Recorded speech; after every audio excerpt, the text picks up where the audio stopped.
You were late. That's the first thing he said to me. No greeting, no congratulations, just those 3 words. Standing in my soft pink bridesmaid dress, still catching my breath from the whirlwind of the ceremony, I remember blinking at him, confused. He didn't even look at me, just sipped his scotch, eyes fixed on the horizon like I wasn't even there. At the time, I didn't think much of it. Maybe he was tired, maybe overwhelmed. After all, it was his daughter's wedding. I couldn't have imagined that those 3 words would end my career. But let me rewind. My name is Amada. I worked in marketing for a prominent media company in Los Angeles.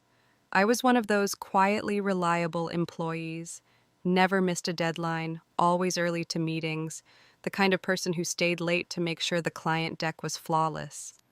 I wasn't just another name in the office. I was also the best friend of Emily, my boss's daughter. We met in college and somehow stayed close despite the chaos of adulthood. She was the sunshine to my storm, loud, spontaneous, overflowing with energy. I was the organized one, the calm in her drama. Naturally, when she got engaged, she asked me to be her maid of honor. I said yes without a second thought. Now here's where things get complicated.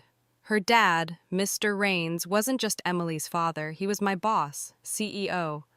The kind of man who smiled with his teeth but never with his eyes. In the office, he was all structure, all power suits and precision. Outside, he played the role of the doting father like he was auditioning for a movie.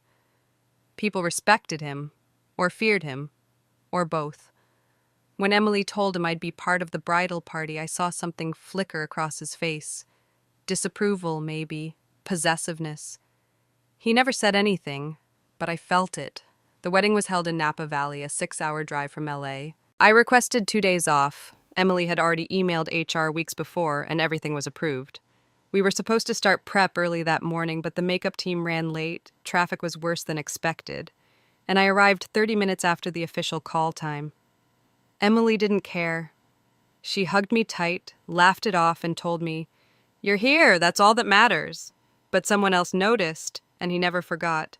At the reception, when Mr. Raines cornered me with that single line, "You were late." I had no idea it wasn't just a comment, it was a warning. I didn't know I'd just made a mistake that would cost me everything. The next few hours were a blur of toasts, awkward dance floor moments, and champagne that tasted way too expensive for someone like me. Everyone was smiling, clapping, crying. Emily glowed like a Disney princess. But I couldn't shake the feeling that someone was watching me. Every time I caught a glimpse of Mr. Raines, he wasn't celebrating. He wasn't even pretending to enjoy the night. He'd just stand off to the side, eyes narrowed, lips tight, like someone had tracked mud into his perfect little world. At one point, I was helping Emily bustle her dress when she said, "Don't mind my dad, he's just stressed. He always gets like this at events." I nodded, but it wasn't just stress. It was something colder. Later that evening, as the newlyweds took their first dance, I stepped outside to get some air. The vineyard looked stunning under string lights and moonlight, but my chest felt heavy. I leaned against the railing, scrolling through photos from earlier, when I heard his voice. "You know, punctuality isn't optional in this family, or in this company." I turned. He was standing 2 feet away, hands in his pockets, posture rigid. I laughed lightly, trying to diffuse the moment. "I know, sir. Believe me, I did everything I could to get there sooner. The glam team." He cut me off. "Excuses don't undo consequences, Amada." I blinked. It wasn't an excuse. I was doing my job as a bridesmaid. Your daughter asked me to be there for her. He smiled, just slightly, the kind of smile that never reaches the eyes. "Then perhaps you should choose where your loyalties lie." That line hit me in a way I didn't fully understand yet. I thought it was just him being intense, the kind of man who measured worth in minutes and meetings. But something about the way he said it, so calculated, so casual, unsettled me, like he was keeping score. When I rejoined the party, everything looked normal on the surface. But I felt the shift. It was subtle, but undeniable. The next morning, before checkout, I found an envelope slipped under my hotel room door. It wasn't a thank you note. It was a printed copy of the company's attendance and conduct policy. No note, no name, just that. I froze. Was this a threat, a joke, some bizarre form of constructive feedback? I took it with me anyway. I didn't want to ruin Emily's honeymoon mood by bringing it up. Maybe, just maybe, I was overthinking it. After all, who fires someone over being 30 minutes late to a wedding? Back in LA 2 days later, I walked into the office trying to act like nothing had happened, but the atmosphere was off. People glanced up from their desks with quick, nervous smiles. One of the interns wouldn't meet my eyes. By 10 a.m., my calendar lit up with a new invite. Meeting with CEO, 11:30 a.m., no agenda. My stomach dropped. That's when I realized this wasn't over. It was just beginning. At 11:28 a.m., I stood outside the glass-walled conference room, staring at my own reflection. My blouse felt too tight, my throat too dry, and my hands wouldn't stop fidgeting with the folder I brought, just in case this meeting was about a campaign or client. Wishful thinking. The door clicked open, and Mr. Raines didn't even look up from his phone. He gestured without a word, like I was the 11:30 FedEx delivery. I stepped in. The room was cold, figuratively and literally. The AC was blasting like a meat locker, and HR was already there. That was the first red flag. Karen, our head of HR, nodded politely but didn't smile. Her tablet was open. A manila envelope sat in front of her. A second red flag. Mr. Raines finally looked up. Amada? Have a seat. I sat. I'll get straight to the point, he said, sliding his phone aside like I was now worth his full attention, for all the wrong reasons. We're terminating your employment, effective immediately. Just like that. No small talk, no warning, no, how have you been since the wedding? I stared at him, waiting for the punchline. It didn't come. I glanced at Karen. She wouldn't meet my eyes. What is this about? I managed, though my voice came out smaller than I'd hoped. Conduct unbecoming of a representative of this company, he said smoothly, as if he'd rehearsed that line. You prioritized a personal commitment over punctuality and professionalism. I blinked. Are you talking about the wedding? I was invited by your daughter. I was her bridesmaid. He raised a brow. Exactly. A personal commitment. One that interfered with your ability to represent this company with the seriousness it deserves. I laughed, out loud. I couldn't help it. I was 30 minutes late to a photo shoot, not a board meeting. His eyes narrowed. Perception matters, Amada. You were visible. You were late. You were wearing my company's name and my family's name at the same time, and you made them both look careless. I looked at Karen again. Still no eye contact, just silence. I shook my head. This isn't about lateness. You've been planning this. That made him pause. I leaned forward. You never wanted me close to Emily, not personally, not professionally. You hated the fact that your daughter called me family. His jaw tightened.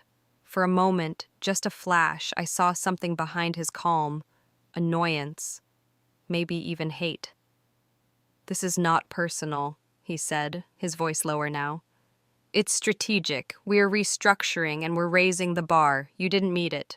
I knew then he wasn't just removing me from the team. He was erasing me, sanitizing me out of both spheres, his company and his daughter's life.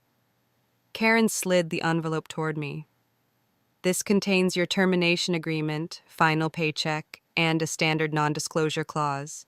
We'd appreciate your cooperation in signing it today. I stared at it. What happens if I don't sign? She cleared her throat. You'll forfeit severance. And, as outlined in your contract, we reserve the right to pursue legal options if any proprietary information is disclosed. Translation, sign it, or we'll bury you in legal fees. I didn't cry. Not there. I just sat still, frozen in my chair, heart pounding in my ears, 30 minutes late, and I was being erased. I picked up the pen, then stopped. Does Emily know? I asked quietly. Mr. Raines didn't blink. She's on her honeymoon. And when she gets back? He paused, then smiled. She'll understand. Family first. I signed the papers with shaking hands. As I walked out of the room, I didn't even feel my feet hit the floor. The hall felt longer than usual. My desk had already been cleared, my nameplate gone, the email shut down. Within 15 minutes, I was on the street with a box, a folder, and a termination letter I hadn't even had time to read.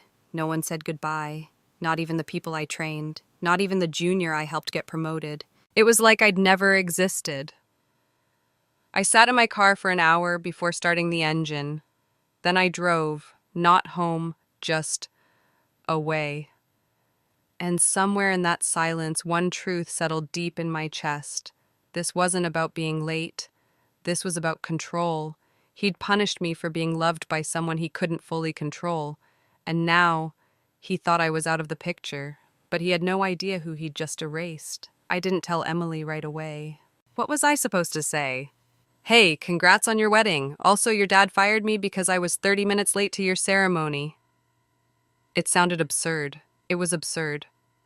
For the first few days, I just disappeared. I ignored calls, muted group chats, let the world move without me.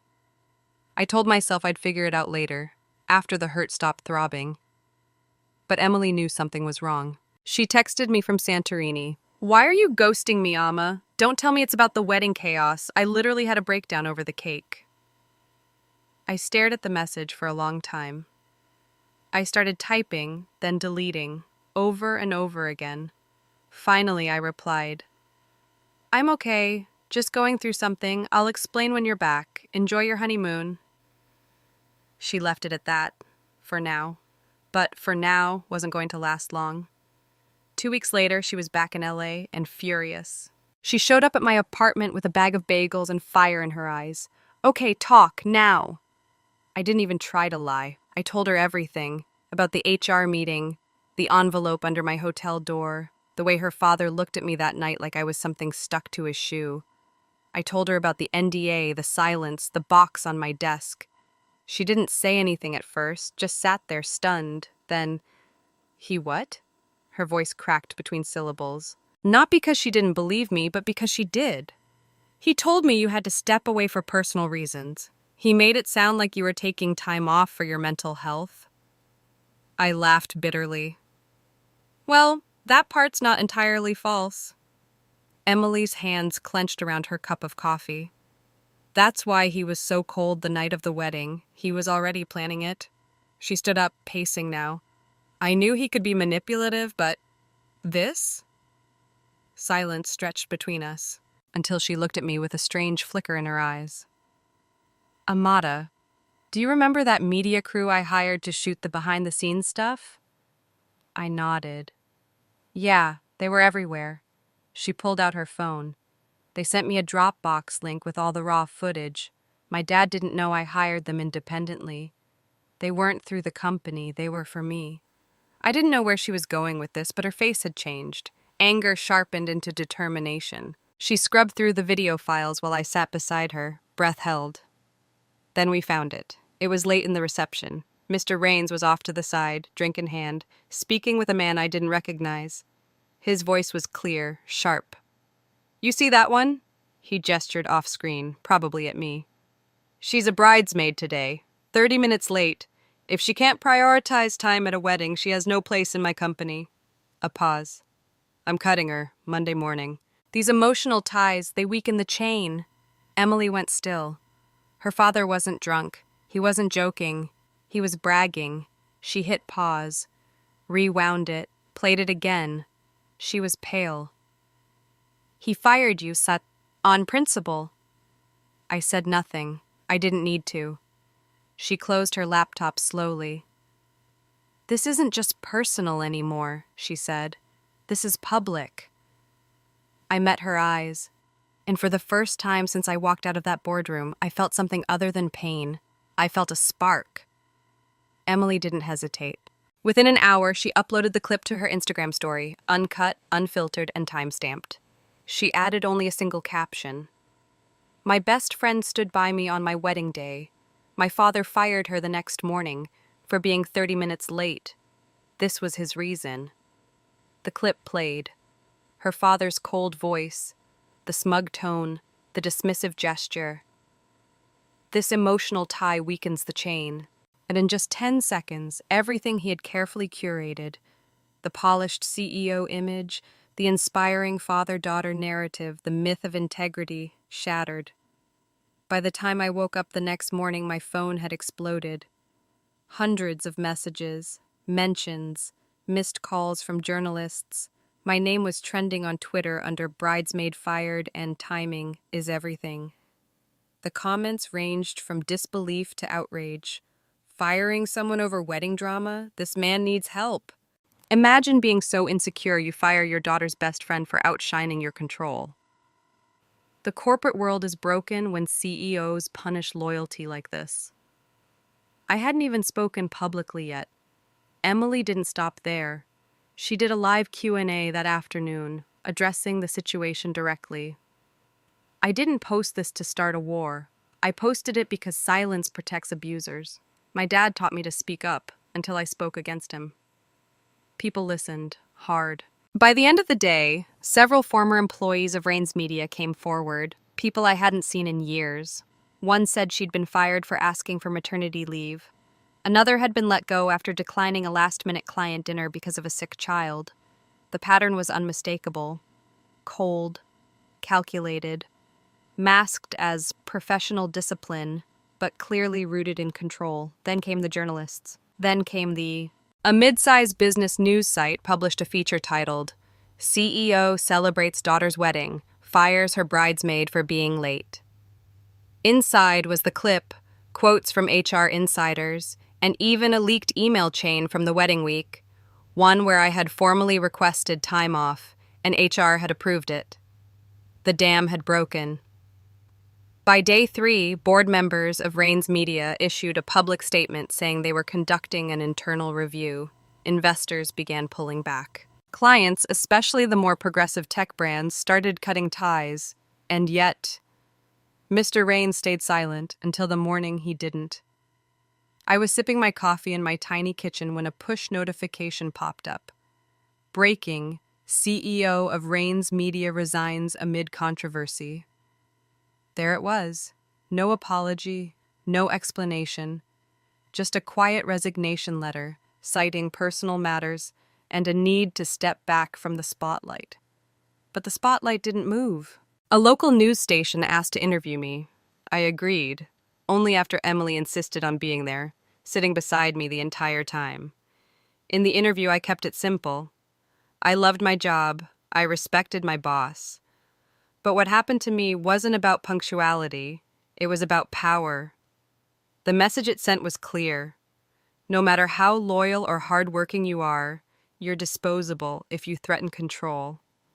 It resonated with people, not because I was special, but because they had all seen it before. Women being penalized for speaking up, employees being punished for stepping outside invisible lines, people being erased for being too close to someone powerful.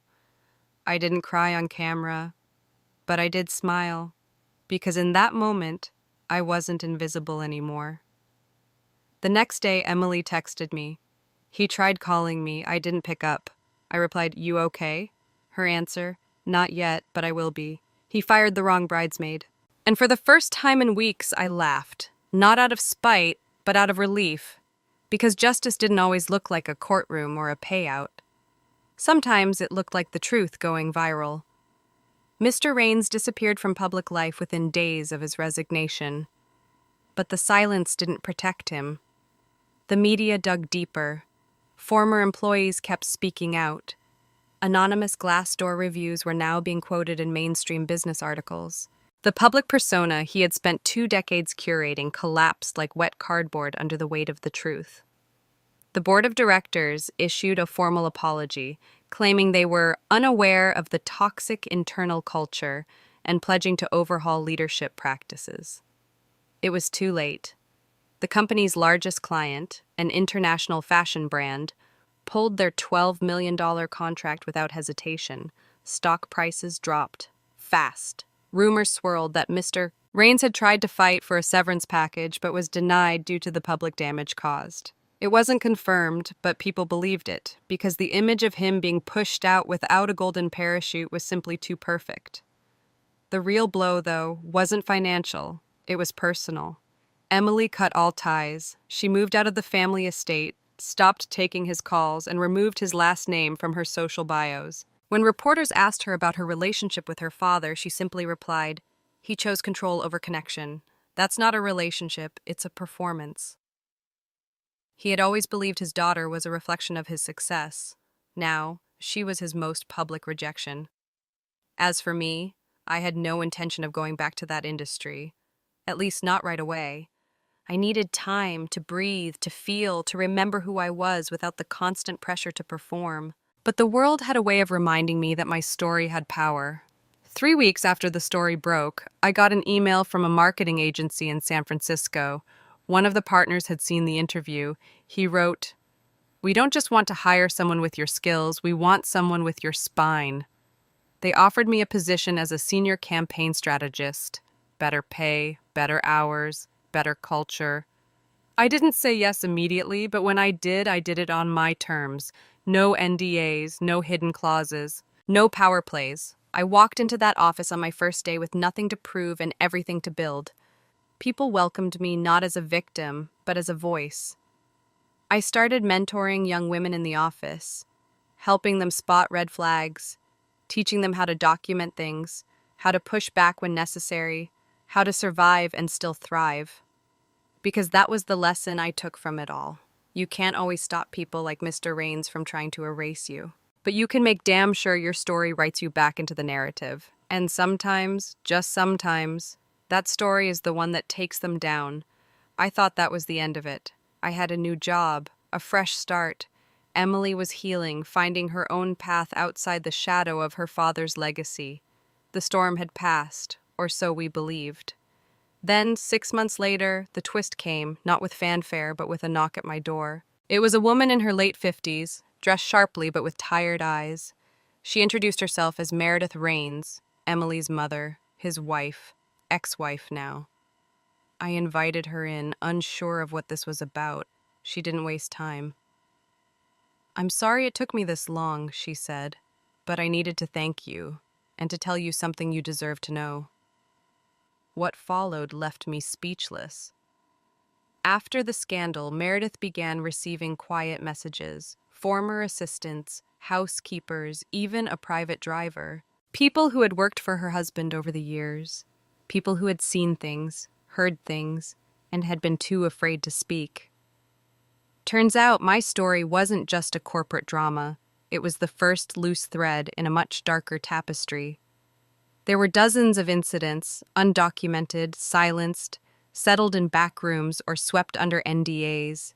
Young female employees pressured into signing contracts they never read, contractors never paid. An intern who had mysteriously dropped out after a disagreement with Mr. Rains. My video going viral had cracked open a vault no one had dared to touch. With everything coming to light, Meredith had filed for divorce, and more importantly, turned over financial records to investigators. Apparently, Mr. Rains had been embezzling company funds to pay off private settlements for years.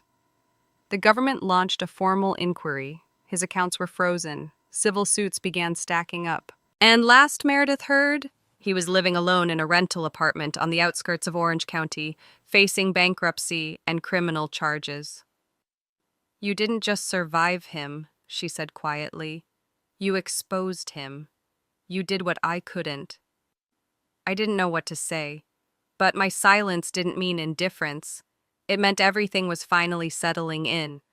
I hadn't just been collateral damage in a power trip, I had been the match. And he? He was the empire built on dry paper. When Meredith left, she handed me an envelope. Inside was a handwritten note from her, and a photo, me and Emily laughing on her wedding day. A moment before it all broke. On the back she'd written, "The world needs women who don't stay quiet. Thank you for not staying quiet." If you're watching this right now, maybe you've been erased too. Maybe someone told you your story wasn't worth telling, that you were too emotional, too messy, too loud, or simply not worth the risk. Let me tell you something they won't. They erase you because they're afraid of what happens when you're seen. And the truth is, you don't need revenge. You need clarity. You need truth. You need your voice.